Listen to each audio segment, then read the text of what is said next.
শুভ আমাদের শুভ video video সালামু আলাইকুম। আজকে আমরা যেটা দিয়ে মাশরুম উৎপাদন করা হয় সেই জিনিসগুলো আজকে এখানে ঢোকানো হচ্ছে। এখানে 7 দিন থাকবে।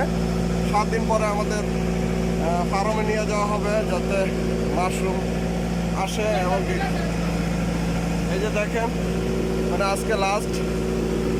এই যে আমাদের ড্রাইভার, হ্যালো, এই যে আজকে ফ্লোর ক্লিন হয়ে গেছে। এই ফ্লোর থেকে এখান থেকে এই যে এখানে ঢোকানো হচ্ছে।